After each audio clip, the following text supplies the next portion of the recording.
Bismillahirrahmanirrahim.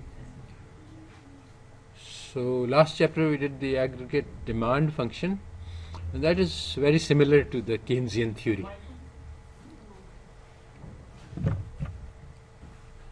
But the aggregate supply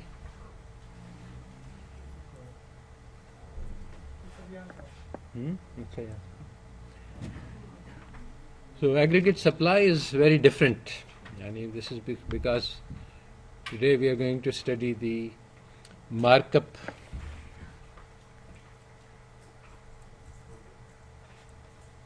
we're going to study the markup pricing model, and that's very different from the standard supply and demand theory which is taught in neoclassical courses.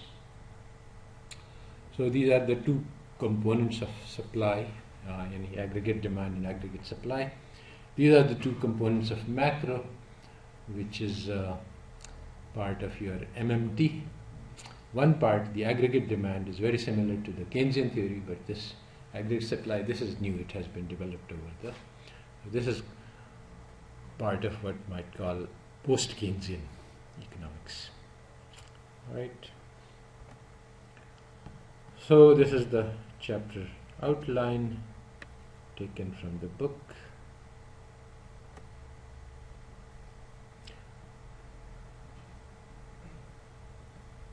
So markup pricing model and what it implies and how it's different from neoclassical, and also the central concept of labor productivity.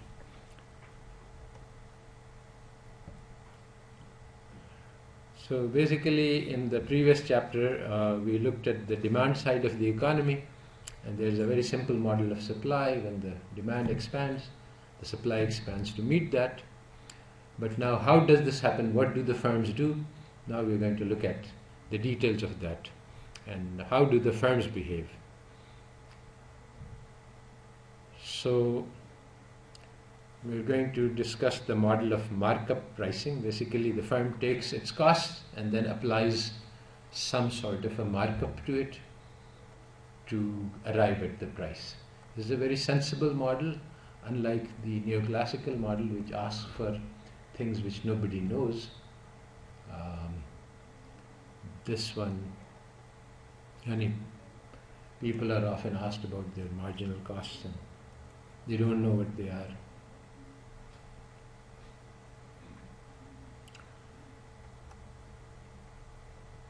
Alright, so this is something we have discussed many times. The first thing that happens is the firm decides how much to produce, and that is based on their expected aggregate demand or expected demand for their product. Once they have made a production decision, then they make the hiring decision. And generally it's a one for one. That is, if I want to produce 1,000 goods, I will need 50 laborers. If I want to produce 2,000, I will need 100 laborers. So it's a sort of a more or less linear constant production. And that's what labor productivity means. How many units can you produce from a given amount of labor?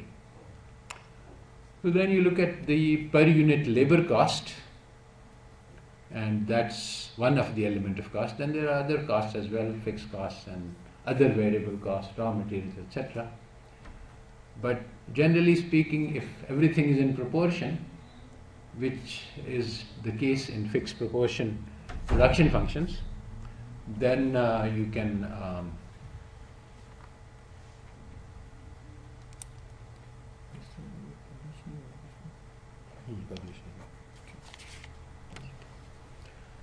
so as long as you have fixed proportions, you can trace things back to the per unit labor cost. Now, is it really true that you have a fixed proportion production function? Well, generally speaking, once you have your technology in place, then you have fixed the technology and now it will be fixed proportion. Now it's possible that there may be other kinds of techniques, there might be other ways of producing, but generally speaking, you cannot shift from one to the other very easily. So given that you are living in a stable price environment, you will choose one technique, and in that one technique there will be some fixed proportion So that fixed proportion will remain fixed in the short run.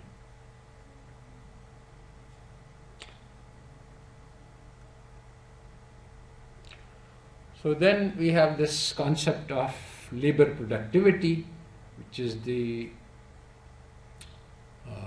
gamma y equals gamma n. That is, the output is equal to the labor productivity times the amount of labor. So the labor productivity is defined to be the ratio of the total output divided by the total number of laborers required to produce it. So the labor productivity determines the level of employment. So once the firms determine that this is the amount we are going to produce, that determines the amount of employment there will be in the economy. So what determines labor productivity? Well, there is technology which can be chosen between labor-intensive, capital-intensive, or best practice, which would be most efficient according to the current prices. But the point is that once the technology is chosen, then it becomes fixed in the short run. Then productivity also depends on worker skill and motivation, and it also depends on management skill and motivation. So the textbook discusses the airline, the Australian airline Qantas, and says how the productivity became very poor, but it was not because of anything that the labor did, but it was due to the management bad decisions. They didn't buy the right aircraft. And we have a similar situation in PIA and steel mills, that the steel mill that we established is around the same time Korea established a same steel mill, and now they have expanded tremendously, and ours is in bad shape because of poor management in both the case of PIA and steel mills. So the labor productivity is not determined purely by the laborers, it's also determined by the business management practice. So this is the basic picture. Expected aggregate demand determines the output, which determines the employment level. Now the employment level, the ratio between the output and the employment is determined by this gamma, which is the labor productivity. So if gamma is 2, that's the blue line, then if the output is going to be 1200, then you will need 600 laborers. But if gamma is 3, then your employment will only be 400. So it means that as the productivity increases, the demand for labor decreases for a given level of output. So this is the famous issue which is currently being hotly debated all over, that will increasing mechanization, will increasing more robots, etc., will that create unemployment? So according to this model, yes, if we increase productivity, we will need fewer laborers to produce the same amount of output, so that's the amount that will get hired. If the labor productivity goes from 2 to 3, then the demand for labor by firms will go from 600 to 400 at the fixed level of aggregate demand. This is contrary to what standard economic theory teaches about this situation. So, one of the major assumptions in MMT is that the money wage is fixed in the short run. What is this money wage? This depends on the relative bargaining strength of labor versus the capitalists. And there is an adversarial relationship between capitalists and labor. That is, if the laborers increase the money wage, the profits of the capitalists will be reduced, and vice versa. If the money wage is lowered, then the profits will rise. So they have this. Now, the money wage is generally fixed by contract for a long period of time, at least 10 years, sometimes longer. So that's why the money wage cannot change in the short run. The real wage of labor is the money wage divided by the consumer price index, but the consumer price index is not under the control of anybody, so that's why the real wage doesn't really enter into the decision making. The real wage for the firm is different because they look at the wage in relation to the price of their output. So the laborer looks at the wage in terms of what he's going to purchase with the money, but the firm is earning money and it pays money, so this is the right level for it. But the real wage is not determined by the firms or by the laborer, it's determined by the system as a whole.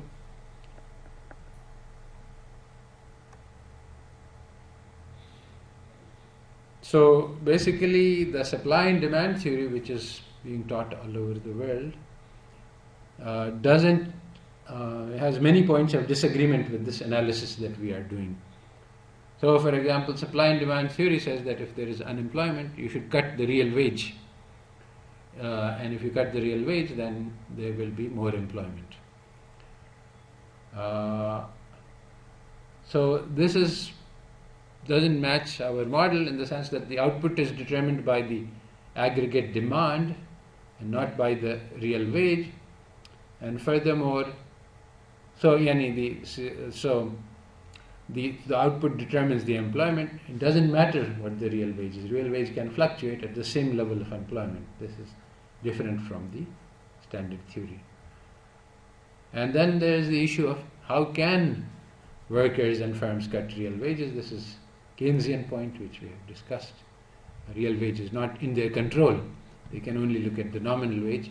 If the consumer price index is a markup over the real wage, which is what we are arguing, then the real wage will remain fixed. And no matter what the nominal wage is, the prices will be in some proportion to it, so the real wage cannot change.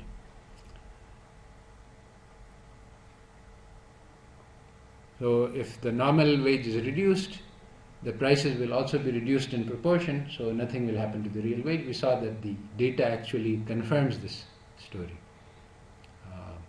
In the Great Depression, the nominal wage was going down, prices were also going down, and real wage was constant. Another thing is that the nominal wages are downward rigid. They can increase, but they cannot decrease. Why? Well, because cutting wages provides a strongly demotivating signal. So by lowering wages, you can increase your hire, but the negative motivational impact on your existing labor force is so strong that people don't do that. So all of these are arguments against the supply and demand theory of the labor market. So now we look at the markup model, which is really how things work in the real world, as opposed to the fairy tales which are being taught all over the world today. So all firms have market power, no perfect competition. They set prices as markup over their costs. So what's the markup? Well, basically you look at the wage per hour and multiply it by the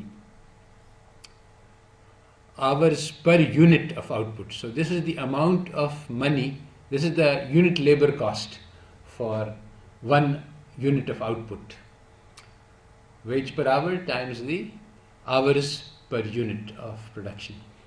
So that's your basic unit labor cost, and then 1 plus M is the markup that you apply to it to get the cost. So you can do a little bit of manipulation. So markup is 1 plus M times W over gamma, where gamma is the productivity.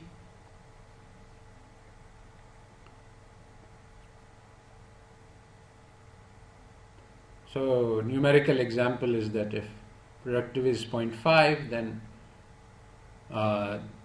that's output divided by N is 0.5. So you need 2 labor hours to produce 1 unit of output, and if the wage is $5 per hour, then the unit labor cost is $10, and if the markup is like 50%, then the price would be $15 exactly. So this is a simplified model. We are ignoring other variable costs, but nothing really serious changes if you take into account those. So now the question is, what is this M? How much markup do you apply? Well, that markup relates to a target level of profits.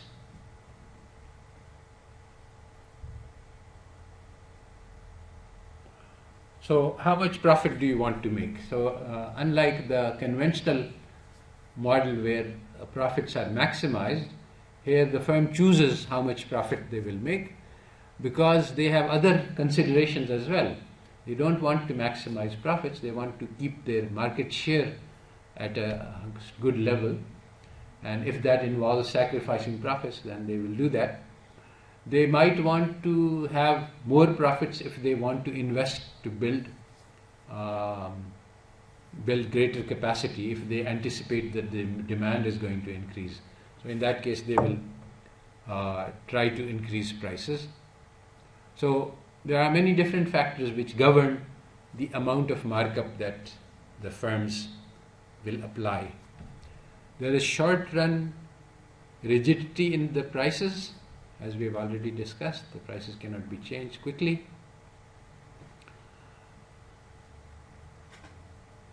The markup is affected by the labor productivity and changes in the long run, not in the short run, if labor productivity changes. But there are two types of changes in productivity, and we will discuss and distinguish between them. One, there is a general trend which depends on technology and other things. But in the short run, there are also variations in labor productivity over the business cycle. So these are cyclical variations. So for example, if a lot of business comes in, the firm doesn't have time to hire more laborers, so it will start using the same laborers over time, or it will ask them. So then the productivity will go up because you will get more output out of the same amount of labor. So how much markup the firm can charge depends on how much market power the firm has. If it is a monopoly, it has much more power. If there is an oligopoly, and generally everything is an oligopoly, but if its firm is a large firm, it can be a price setter, and so on, the structure of industries. But generally speaking, if you have, the more competition you have, the less you can mark up. So the markup is designed to cover the fixed costs and includes the desired profit level for the desired profits for the firm. So some of the characteristics of the markup pricing model are that the prices are a clear and direct function of costs, not in your profit maximization. The price is rather complex and convoluted. And of course, firms set prices and they realize profits. Both of these things are not true on the competitive model. The firms don't set prices. Prices are given by the market, and the firms generally make zero profits in the long run. Markup itself can be affected by a variety of factors which we have discussed. The real wage is determined by the markup also, and there are other factors, but it is not determined by the supply and demand in the wage market, in contrast with your supply and demand model, according to which the real wage is the main determinant of employment, and it is determined by the intersection of the supply and demand curve. So nothing like that happens. In the short run, markup is fixed and also the prices are fixed. In the long run, both markup and prices vary due to basically the big differences. If there is a difference between the expected and realized aggregate demand, then the firm has to change its production strategy, and we will discuss what happens when the aggregate demand doesn't come out according to expectations.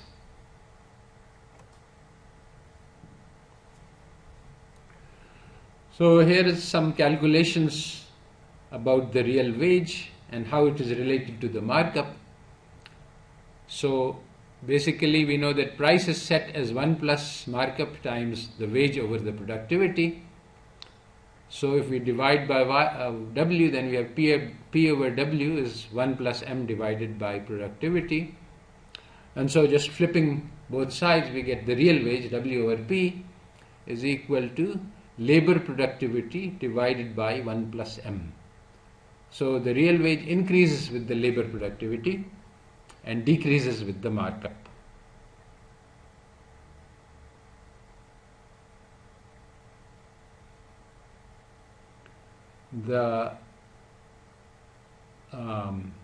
Basically the earnings of the firm are distributed over the costs and the payment to labor and the profits. So what's left is the profits, and this can depend on the markup, and depending on these factors it can vary up and down. So here's a picture from the book. Your price P level, P naught is fixed. There is the variable cost, which depends on the level of production, and then there is the fixed cost and overheads, and then there is net profits. So basically the variable cost is the big rectangle at the bottom, and then there is some markup applied. From that markup you cover your fixed costs and you take some amount of profit.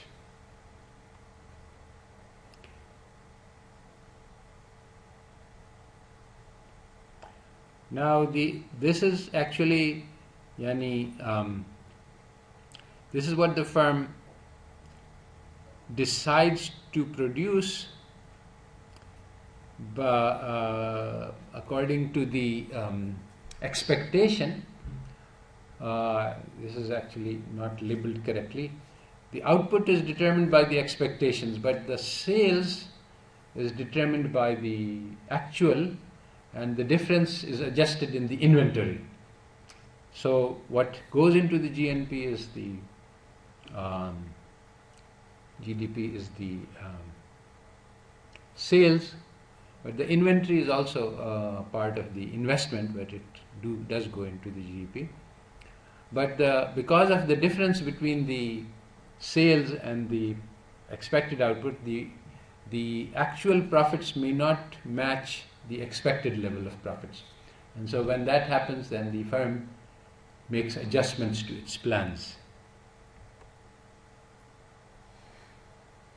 So now this is what the aggregate supply function looks like in the MMT model. There is a maximum capacity, which is Y star. Up to that capacity, the firm produces at the same constant price. And after that capacity, it cannot produce more, so it just so it's a reverse L shape. It's flat up until the maximum capacity, and then it goes straight up. So firms supply whatever is demanded at a fixed price up to capacity. This is the basic model. Now, some of the properties of this aggregate supply. Suppose that the money wage rises. So the money wage is the actually determined in the market, may not be subject to the control of the firm. So if the money wage rises, then it increases the unit costs of production. Now, since the prices are fixed, this will force a reduction in the markup. So that's what will happen in the short run when there is a mismatch between what the firm thought would happen and what really happens, including the wage. So in the long run, the firm will try to go back to the same level of markup that they were using. And so if they increase the markup back, then the prices will rise in proportion to the wages. If the labor productivity rises, then that will lead to lower unit cost. Less labor is required to produce 1 unit. So this will mean long run reduction in prices. Short run, the prices are fixed. So in the short run, increases in labor productivity will lead to increased profits and lower employment. They will not need to hire as many laborers as they to produce the level. So basically, if you want to look at the effects of labor productivity, that's given in the graph. The long run effects are that the prices are reduced and the total potential output capacity is increased. So the aggregate supply function shifts downwards and outwards.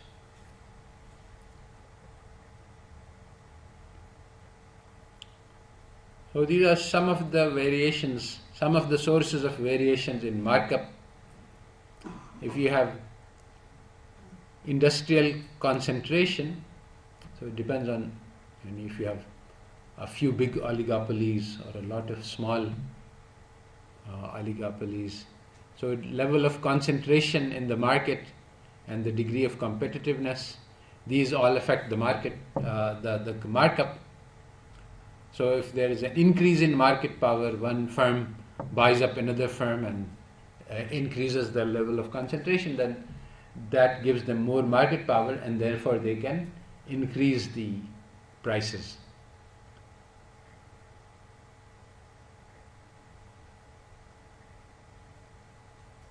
Now, typically firms have excess capacity. They are not producing at the maximum.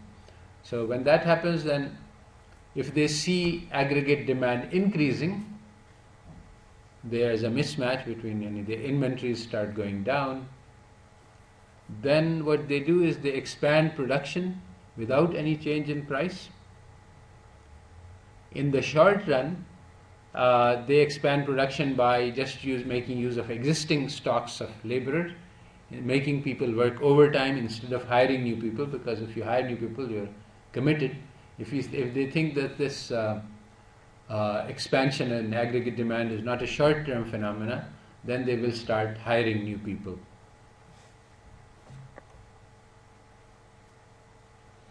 So what are the factors which affect labor productivity, which is output power? One is the technology, other is labor skills, education, health, etc., which makes them more productive. And the third is the improvement in management or organizational skills by the business. So, in comparison with our theory, this markup pricing theory, neoclassical theory is in conflict with the data that we see about labor markets. So the neoclassical theory says that there is a production function and firms are profit maximizing and the prices are given to the firm in the competitive market. And there is the most important is the law of diminishing marginal productivity. Capital is fixed in the short run. So if you start increasing labor, then you will see diminishing returns. So as output increases in the short run, the marginal product of labor decreases. So this is in conflict with what you're saying, that the marginal product of labor remains, the productivity of labor remains constant up until the maximum capacity. So marginal costs increase as you start to expand output, according to neoclassical theory. Again, we have in the markup pricing model, this is not true. Marginal cost remains constant. And then as you hire more labor, real wage decreases because the productivity is decreasing, and the wage is equal to the marginal product. But the empirical evidence shows that the marginal costs are constant and there is no diminishing marginal productivity of labor. You hire more labor, you get more productivity. There's an interesting empirical regularity, and this is, so there are two types of movements in labor productivity. One is long-term, which depends on technology and management, and the other is short-run movements, which are pro-cyclical. The business cycle is continuously happening. So it turns out that as you go up, and as there is an expansion in aggregate demand, that's what causes the business cycle. So the firms start producing more. Then, according to Neoclassical, to produce more, since you have fixed capital, your labor has diminishing marginal productivity, so your productivity should go down. But actually the data shows the opposite. As you expand production, labor productivity increases, and labor productivity goes down in recessions, which is again the opposite of the Neoclassical prediction. So these are trend movements which are observed. We'll explain why this might be happening. So basically, the fixed proportion technology, you take 1 unit of capital, 1 unit of labor, and you get 1 unit of output. This is much more consistent with what we see in the real world, as opposed to the Cobb-Douglas. This is where you can substitute. So if you have fixed proportions, you see when the demand decreases, then both capital and labor become unemployed, which is different from the basically in the standard model you have no unemployment, because the fluctuations in demand lead to adjustment in the price. The output level remains the same, but here we have unemployment occurs when aggregate demand goes. Well, you just stop using some of the machines and you lay off the labor. When the business cycle goes up, then you bring those excess capacity machines back into production and you hire more laborers. And basically the capacity to substitute is quite limited. So unlike the Cobb-Douglas function, where you can substitute any amount of capital for any amount of labor, generally speaking it's a one-to-one relationship, fixed amount of labor.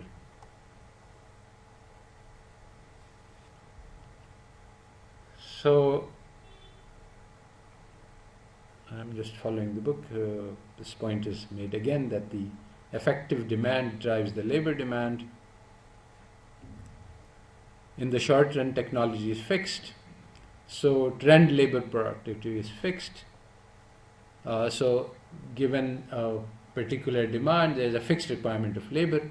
Cyclical variation, which we have discussed, this we will explain later. So according to Neoclassical theory, if you cut wages, the firm will substitute the cheaper labor for the more expensive capital, increasing the demand for labor. But this doesn't really happen. The firms cannot substitute inputs quickly. This would normally require a change in the technology, a different method of production. Firms will not do that and close down one type of plant and open up another, unless there is a really significant permanent change in real wages. So cutting wages does not increase the demand for labor. This is the key thing. The solution, Neoclassical solution to unemployment, is to cut wages. But according to this theory, markup pricing theory, if we cut wages, labor demand will not change, because that's determined by the aggregate demand for output.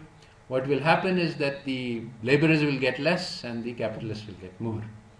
So the share of the output. And this is exactly, and it corresponds to what everybody knows intuitively, and they are trained to believe otherwise by economics.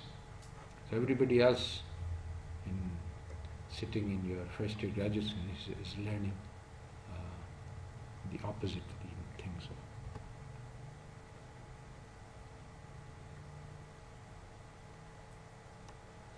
So, over the business cycle, what happens? There's expansion and there's recession. So, expansion means that the slack capacity which always exists is used, and the firms start using all of their machines and start hiring, and they might get up to full capacity where they are producing as much as they can. And if they think that this situation is going to continue and they're going to, then they will look to expand their capacity, and this is what calls forth investment in the future, building capacity. When the recession happens, then the firms simply stop using some of the machines and they lay off some of the labor. What about the real wage? The real wage doesn't have anything to do with hiring. Even if the real wage was zero, the firms would not hire more laborers if they are already producing as much as the market demands. So then the excess production cannot be marketed.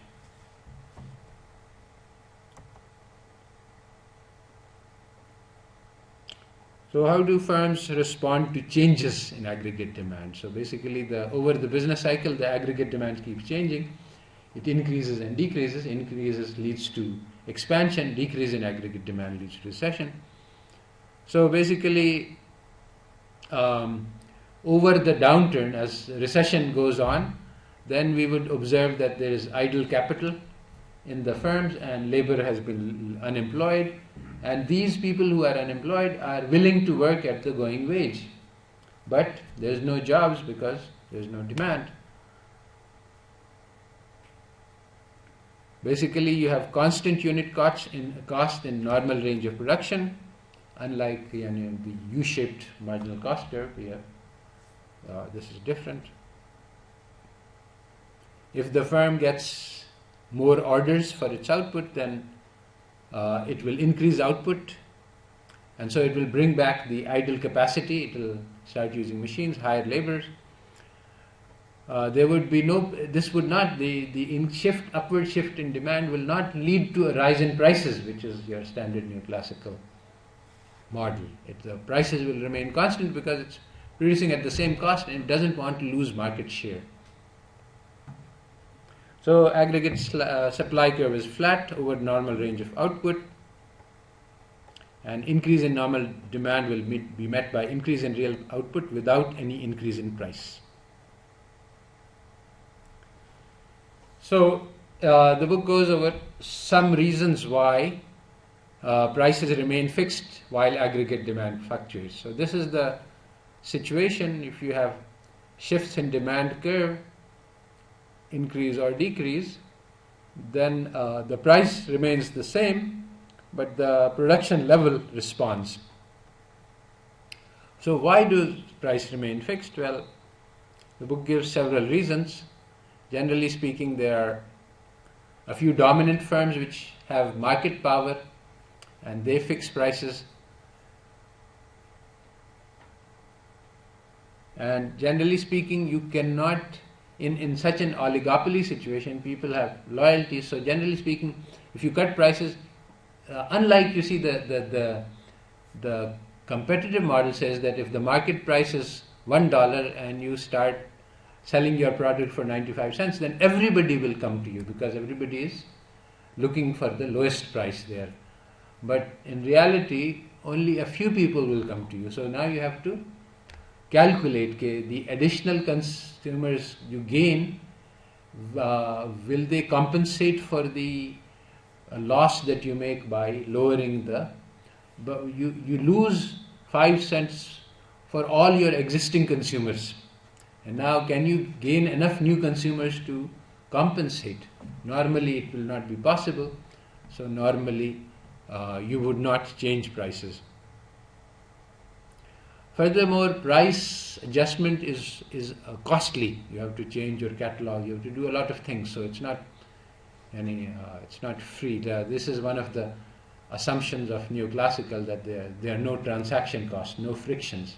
This is not true. So even if it would be profitable to change prices, the cost of changing the price may be too high for you to, so you might not. So we come back to the, all of this theory is on the assumption of fixed productivity, but now we have a puzzle. If the productivity itself changes, then some of these conclusions would have to be adjusted. So all of these calculations that we've done, the flat curve, this is on the basis of the assumption that labor productivity doesn't change. But observation says that productivity varies, so we have to explain that. So why does that happen? Well, basically, as you are expanding over the business cycle, instead of hiring more workers, you use the existing workers harder. You tell them to work harder. You have double shifts and etc. And similarly, if the demand falls, so then the productivity increases because you're getting more work out of the same labor force. And similarly, when the demand falls, then you don't immediately fire the workers for many reasons. You want to maintain morale, and so then when the aggregate demand falls, you have the same number of laborers, but they're producing less. And so this makes perfect sense. So you see, this markup pricing theory is very much in accordance with what we naturally think will happen if we just intuitively think about what would happen in a marketplace. But these supply and demand models deceive you into thinking very strange thoughts which don't actually match what really happens in the market. So that's one of the reasons for the increasing productivity. The book also gives some more complex reasons. One is the aggregation problem, that you have different firms. With the labor productivity, when we measure at the macro level, is actually an average over many different firms, and there are many different types of productivity. So in an expansion phase, if it is true, and that tends to be true, that the more productive firms will more rapidly adjust their output, and the less productive firms will not respond so strongly to the expansion, then what will happen is that you will see, even though there is no change in labor productivity, but the more productive firms are producing more, so you will see at the macro level greater productivity. And the third reason for that is that as expansion occurs, you don't see diminishing marginal productivity because you are pulling in unused capital as well as labor. And actually, according to neoclassical theory, there's never any unused input because you're always utilizing all inputs. So that's why neoclassical cannot explain pro-cyclical productivity. Then there is the human factor, which we have discussed. Efficiency of production is crucially dependent upon the feelings that the workers have towards job security. So firms don't want to just, as per the neoclassical models, you just keep hiring and firing workers according to fluctuating demand. But if you do that, then your workers will be very, very upset, and they will not work very hard, and they will say, okay, I may be here today, I may be gone tomorrow, so why should I put in extra effort? So if you show loyalty to your workers, they will also show loyalty to you. You are not part of your neoclassical model where people are motivated only by money. So also there are some specialized workers which are who have a lot of expertise. So even in downturn, you wouldn't fire them even if they're not working because you want to retain their services. So employment does not fluctuate directly with the aggregate demand. So if the firm thinks it can sell more output, the productivity remains the same because it just puts things back into use, machines, and hires more labor. Firm desires to maintain good relations with their labor force. All right, so I think that's it. So that is the theory of markup pricing.